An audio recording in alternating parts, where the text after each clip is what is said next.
दोस्तों सबसे पहले हम समझते हैं कि फुल फॉर्म क्या होती है केपीआई की। केपीआई की फुल फॉर्म होती है की परफॉर्मेंस इंडिकेटर्स। जैसे कि इसके नाम से ही पता चलता है कि परफॉर्मेंस इंडिकेटर्स यानी कि ये ऐसे इंडिकेटर्स हैं या ऐसी कोई डेटाबेस है या ऐसी मैट्रिक्स है जिससे हमें किसी पर्सन या डिपार्टमेंट की परफॉर्मेंस के बारे में पता चल रहा है, यानी कि वह टारगेट के अगेंस्ट में परफॉर्म कर रहा है या नहीं कर रहा है, ये हमें पता चलता है केपीआई के द्वारा। ठीक है। और सबसे बड़ी बात कि अगर हम किसी चीज को मॉनिटर ही नहीं कर सकते तो उसको कैसे इंप्रूव करेंगे। ठीक है। फॉर एग्जाम्पल कि हमें पता ही नहीं हमारा वजन कितना है, या हमें मालूम ही नहीं कि हमारा बीपी लेवल कितना है, या हमें मालूम नहीं कि हमें शुगर कितना है। ठीक है। तो और हम कह रहे हैं जी मेरे तो कुछ शुगर ही नहीं है। जब आपने चेक ही नहीं किया शुगर या डायबिटीज तो आपको कैसे पता कि आपको शुगर है या नहीं है। फिर जब एकदम से खतरनाक सिम्टम्स दिखेंगे तो पता चलेगा कि आप तो 3 साल से शुगर के पेशेंट थे, लेकिन 3 साल से हमने डेटा ही मॉनिटर नहीं किया, तो हमें कैसे पता चलेगा कि शुगर है या नहीं है। ऐसे ही इंडस्ट्री के अंदर होता है।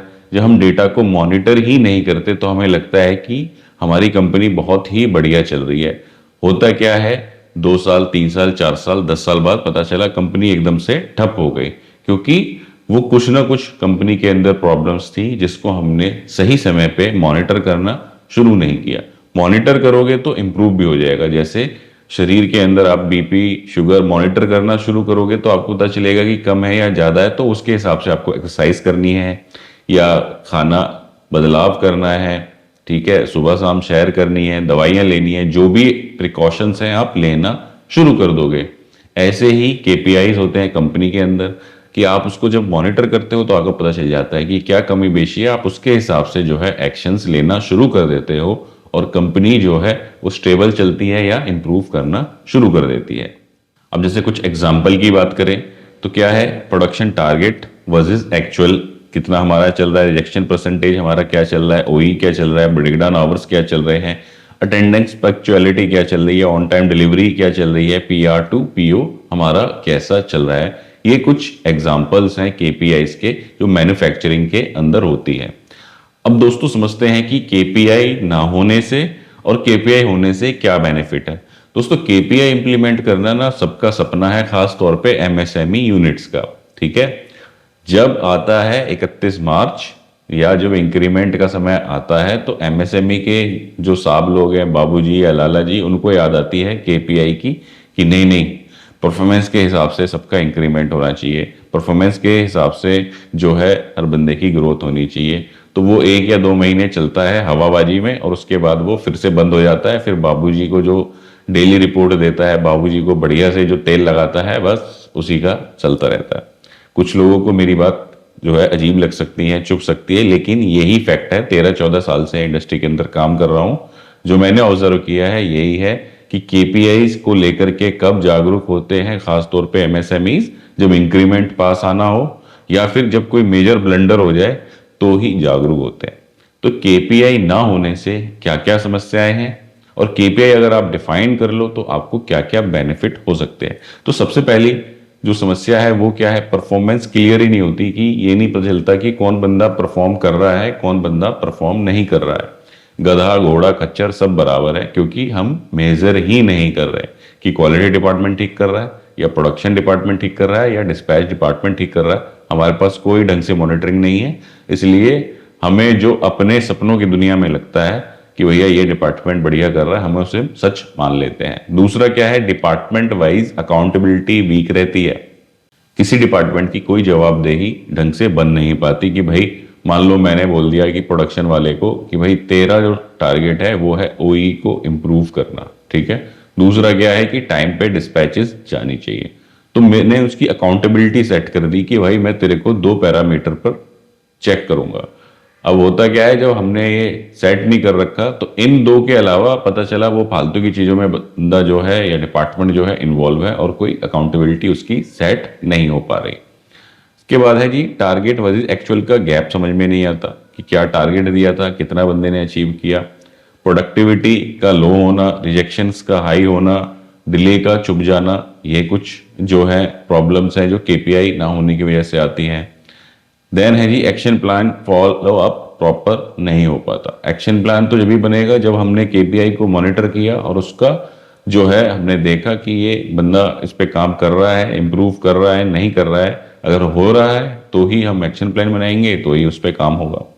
केपीआई होने के क्या बेनिफिट है कि परफॉर्मेंस टारगेट के अगेंस्ट में विजिबल होती है। वीक एरिया आइडेंटिफाई हो जाता है कि हम किस एरिया में लैग कर रहे हैं, हमारी रिजेक्शन ज़्यादा आ रही है या हमारी प्रोडक्टिविटी कम जा रही है। रिव्यू के लिए डेटाबेस हमारे पास तैयार होता है, मंथली ट्रेंड होते हैं और डिसीजन जो है हम फास्ट ले सकते हैं कि भैया हमारे पास डेटा है, डेटाबेस की मॉनिटरिंग है, तो हम डिसीजन सही समय पे और ज़्यादा सटीक और बेहतर तरीके से ले पाएंगे। लेकिन जब डेटा ही नहीं है तो हम हवा में बात करेंगे और हवा में ही एक्शंस जो हैं वो लेंगे। अब दोस्तों कुछ लोग ना नॉर्मल डेटाबेस को केपीआई समझ लेते हैं, ठीक है। तो दोनों में क्या अंतर है कि अगर नॉर्मल डेटा की बात करें और हम केपीआई की बात करें तो क्या डिफरेंस है। नॉर्मल डेटा क्या हो गया, आज की प्रोडक्शन कितनी हुई, आज की रिजेक्शन कितनी हुई, ब्रेकडाउन कितनी बार आया, लेट डिस्पैच कितना हुआ।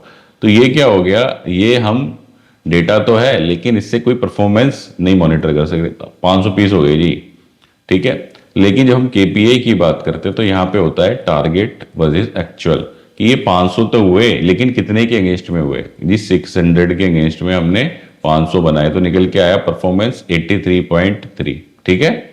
ऐसे ही जो है रिजेक्शन कि 40 पीस तो हुआ लेकिन टारगेट कितना था, ठीक है। टारगेट मैंने ले रखा है मान लो 0.5% का और रिजेक्शन मेरा आ गया 2.5%, तो ये मॉनिटरिंग हो रही है। लेकिन जब हम बात करते हैं जी 40 पीस रिजेक्ट हो गए तो उसकी कोई जवाबदेही किसी भी प्रकार की नहीं बनती है। ऐसे ही ब्रेकडाउन है, ना हमारे पास कोई ब्रेकडाउन आवर का डेटा है, ना हमारे पास MTTR mean time to repair और MTBF mean time between failure का कोई डेटा है। ये दो कॉन्सेप्ट होते हैं, अगर इनको ढंग से मेजर किया जाए तो आप पूरे के पूरे मेंटेनेंस डिपार्टमेंट की परफॉर्मेंस को चेक कर सकते हो। आपको MTTR और MTBF को और डिटेल में समझना है तो आपको यूट्यूब पे टाइप करना है AYT India academy MTTR MTBF video, आपके सामने हमारी वीडियो आ जाएगी तो आप उसमें डिटेल में इस कॉन्सेप्ट को समझ सकते हो। अब आ गया जी लेट डिस्पैचेस, 3 केस हो गए, लेकिन जब हम इसकी मॉनिटरिंग करते हैं परसेंटेज के हिसाब से कि हमारी ऑन टाइम डिलीवरी कितनी चल रही है, तो ये क्या कहलाएगा, ये केपीआई कहलाएगा। तो मोटा मोटा अंतर अगर हम समझे तो डेटा तो एक नॉर्मल डेटा है कि हमने कागज काले करे जा रहे हैं, ठीक है, उसका करना क्या है हमें नहीं पता। लेकिन जब हमारे पास केपीआई है तो हमें मालूम है कि इस डेटा का हमने क्या करना है, ठीक है। हमारी परफॉर्मेंस कम जा रही है, ज्यादा जा रही है या ठीक जा रही है, हमें एक्शन लेने में इजी रहता है।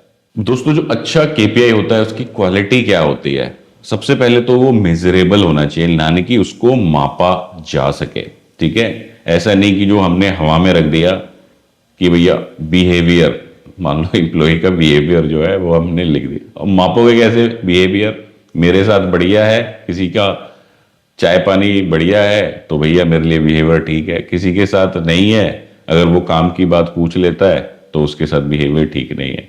तो ये क्या है, ये हो गई हवाबाजी, ठीक है।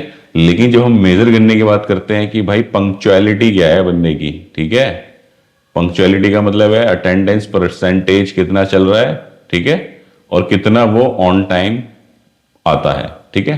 तो सबसे पहले तो क्वालिटी यही होनी चाहिए कि डेटा को जिसको हम मेजर कर सकें वो केपीआई बनने के लायक है। दूसरा क्या है, रिलेवेंट, यानी कि जिस डिपार्टमेंट का गोल है उससे रिलेटेड हो।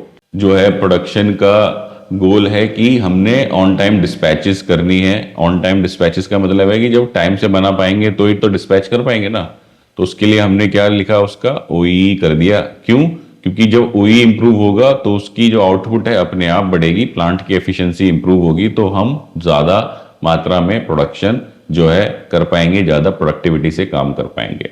रिव्यूएबल होना चाहिए कि जिसको हम मंथली कम से कम रिव्यू कर सकें। ऐसा नहीं हमने बहुत इतना डिफिकल्ट बना दिया कि उसको डेटा को निकालने में ही जान निकल जाए। ये कॉमन गलतियां करते हैं लोग जब केपीआई डिफाइन करते हैं। देन एक्शनेबल होना चाहिए कि जिसपे हम कुछ एक्शन ले सकें। टारगेट बेस्ड होना चाहिए, हवा में नहीं। टारगेट बेस्ड का मतलब है कि भाई आपको ओई जो है उसको लेकर के जाना है कितना, 75%, ठीक है, या आपका जो ओई है वो 75% से ग्रेटर देन होना चाहिए, ठीक है। रिजेक्शन जो है आपका 0.5% से नीचे होना चाहिए। एमटीटीआर आपका 0.5 आवर्स से कम होना चाहिए। तो ये क्या हो गए, हमारे टारगेट बेस्ड हो गए, ऐसे ही हवा में नहीं हो गए। और सबसे मेन चीज है सिंपल, इतना कॉम्प्लिकेटेड मत बना दो कि बंदे को जिसने मॉनिटर करना है उसको समझ में ही ना आए। तो ये सारी क्वालिटीज होनी चाहिए एक अच्छे केपीआई की। अब कुछ केपीआई के उदाहरण देख लेते हैं डिपार्टमेंट वाइज, उसके बाद में जो हमने एक्सेल शीट बनाया हुआ है उसको डिटेल में समझेंगे। वीडियो में भी थोड़ी सी लंबी हो सकती है, क्योंकि जब आप किसी कॉन्सेप्ट को डिटेल में समझते हो तो उसमें आपको समय देना पड़ता है। अब ये रील्स तो है नहीं कि आपने 30 सेकंड में कॉन्सेप्ट को देखा समझा और काम खत्म। तो 30 सेकंड में तो 30 सेकंड जैसा ही आपको रिजल्ट मिलेगा। तो कॉन्सेप्ट को डिटेल में समझना है तो आपको वीडियो पूरा देखना पड़ेगा, लॉन्ग वीडियो देखना पड़ेगा, उसको समझना पड़ेगा। अब कुछ डिपार्टमेंट्स के केपीआई देख लेते हैं, उसके बाद में हम देखेंगे एक्सेल शीट जो हमने ऑटोमेटेड तरीके से बना रखी है कि उस एक्सेल शीट के द्वारा आप ये जितने भी केपीआईज मैं आपको एग्जांपल के तौर पे समझा रहा हूं उनको कैसे मॉनिटर करोगे, कैसे डिफाइन करोगे, मंथ ऑन मंथ बंदे की परफॉर्मेंस को कैसे निकालोगे। तो सबसे पहले हम प्रोडक्शन डिपार्टमेंट की देख लेते हैं। जैसे प्लान विद एक्चुअल क्या है, भाई प्रोडक्शन क्वांटिटी कितनी बननी चाहिए थी, कितनी बनी, ओई कितनी आ रही है, परफॉर्मेंस ऑपरेटर की कितनी आ रही है, परचेज एंड स्टोर की क्या हो गई, PR टू PO, यानी कि PR परचेज रिक्वेस्ट कब डली और परचेज ऑर्डर कब बना, उसके बीच में कितना टाइम लगा। टैट का होता है टर्न अराउंड टाइम, यानी कि उसमें टोटल टाइम कितना लगा। स्टॉक की एक्यूरेसी कितनी है, सप्लायर की रेटिंग क्या चल रही है। क्वालिटी का क्या है, इंटरनल रिजेक्शन परसेंटेज कितना चल रहा है या PPM कितना चल रहा है, कस्टमर कंप्लेंट कितनी आ रही है, ऑडिट एजेंसी कितनी टाइमली क्लोज हो रही है या कितनी कम आ रही है। HR का क्या हो गया, अटेंडेंस, ट्रेनिंग, डिसिप्लिन। मेंटेनेंस का क्या हो गया, ब्रेकडाउन आवर्स। प्रिवेंटिव मेंटेनेंस का कंप्लायंस कितना चल रहा है कि ऑन टाइम 100% है, प्रिवेंटिव मेंटेनेंस 50% है या 75% है। MTTR और MTBF का क्या आपका जो है वो चल रहा है कि भाई MTTR कितना आ रहा है, MTBF कितना आ रहा है। डिस्पैच का क्या है, ऑन टाइम डिस्पैचेस कितने परसेंटेज आ रही हैं, पैकिंग के प्रॉब्लम्स तो नहीं आ रहे, कस्टमर कंप्लेंट के अंदर पता चला पैकिंग रिलेटेड इश्यूज आ रहे हैं, डिलीवरी में डिलेज तो नहीं हो रहे। तो ये सारी चीजें जो हैं होती है मोटे मोटे किसी डिपार्टमेंट के अंदर, जो ऑपरेशंस कंपनी होती है, मैन्युफैक्चरिंग कंपनी होती है, उनके अंदर ये सारे जो है केपीआईज डिफाइन किए जाते हैं। दोस्तों अब लास्ट में हम समझेंगे कि भैया कंपनियां जो बनाती हैं केपीआईज या HR डिपार्टमेंट मान लो केपीआई किसी के क्रिएट कर रहा है, देखो पहले तो ये HR की जिम्मेदारी नहीं है कि केपीआईज क्रिएट करे, ठीक है। ये इंडिविजुअल डिपार्टमेंट की है कि भैया हमारे ये परफॉर्मेंस मॉनिटरिंग है, उसको HR ने क्या करना है, रिव्यू करना है और उसको फ्रीज करना है, ठीक है। या जो मैनेजमेंट है उसकी जिम्मेवारी है कि भाई आपसे मेरे को ये परफॉर्मेंस चाहिए। और कुल मिलाकर बात ये है कि भैया हर डिपार्टमेंट के फिक्स हैं केपीआईज। अगर आप देखो कि भैया अगर HR है तो अटेंडेंस ही रहेगा ना, ओई तो नहीं हो जाएगा उसका। HR डिपार्टमेंट है तो ट्रेनिंग आवर्स ही रहेंगे, कुछ और तो केपीआईज नहीं हो जाएगा। ऐसे ही अगर प्रोडक्शन है तो उसका ओई ही रहेगा ना, ऐसा तो नहीं हो जाएगा कि भाई तेरे को है सेल जो है इतनी बढ़ानी है, ठीक है। सेल का टारगेट मीट करना है ये हो सकता है, ठीक है, लेकिन सेल इस बार जो है ऑर्डर आप 20 लाख के लाए थे, अगली बार आपको 50 लाख के लाने, ये थोड़ी केपीआई हो जाएगा प्रोडक्शन का, ठीक है। तो प्री डिफाइंड है बहुत सारी चीजें, उसको बस हमने अपने हिसाब से करना है। कुछ लोग क्या है इतना एनालिसिस कर लेते हैं, इतना एनालिसिस कर लेते हैं कि पैरालिसिस ही हो जाता है, इतनी डिटेल में घुस जाते हैं और ना वो केपीआई बना पाते हैं ना कुछ। तो भैया क्या है कि बहुत ज्यादा केपीआईज आपको नहीं बनाने हैं, ठीक है।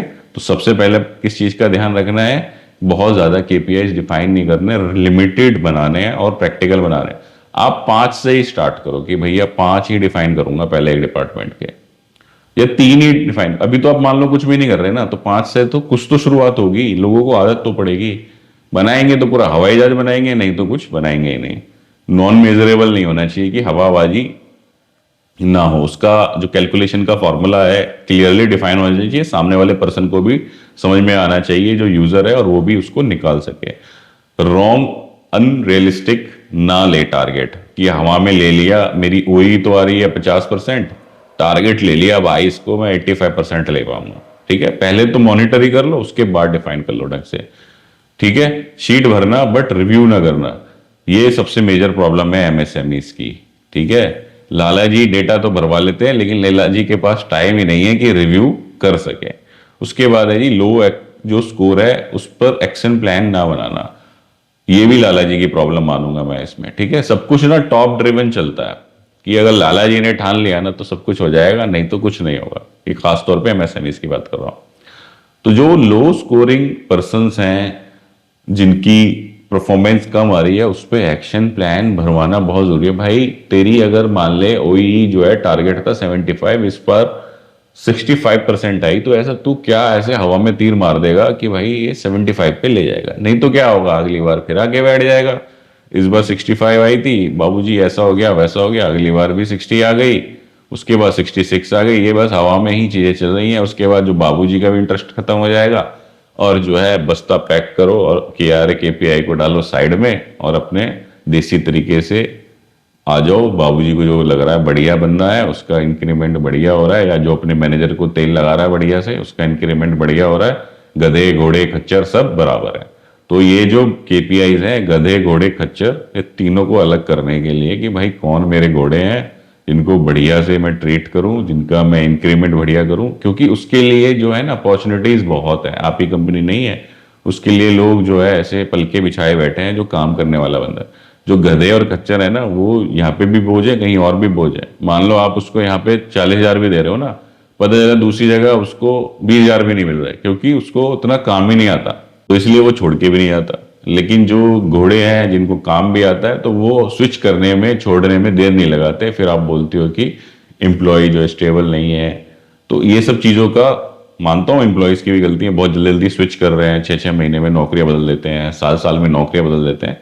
लेकिन कुछ चीज़ें खासतौर पे एमएसएमईज को भी चेंज करनी पड़ेंगी कि जो मार्केट का हिसाब किताब चल रहा है, जो मार्केट में पे स्केल चल रहा है, उसके हिसाब से जो आपके अच्छे लोग हैं उनको आपको पैसे देने पड़ेंगे। अब ये नहीं कि पुराने बंदे को इतनी सैलरी है तो नए वाले को ऐसे कैसे दे दो। ये बिल्कुल वैसा ही है कि नया नया अगर कोई लड़का 19-22 साल का आईपीएस बन गया तो उसको कांस्टेबल जो है सल्यूट नहीं मारेगा। ठीक है भाई, अगर कोई किसी के अंदर स्किल है तो उसको आपको पे करना पड़ेगा। ठीक है, तो दोस्तों उम्मीद करता हूँ वीडियो आपको पसंद आई होगी। चैनल पे पहली बार आए हैं तो चैनल को सब्सक्राइब करना ना भूलें। वीडियो अच्छी लगी है तो वीडियो को लाइक करें और साथ ही साथ शेयर करें ज्यादा से ज्यादा लोगों तक, ताकि ये वीडियो ज्यादा से ज्यादा लोगों तक पहुंच सके और सबके काम आए। धन्यवाद।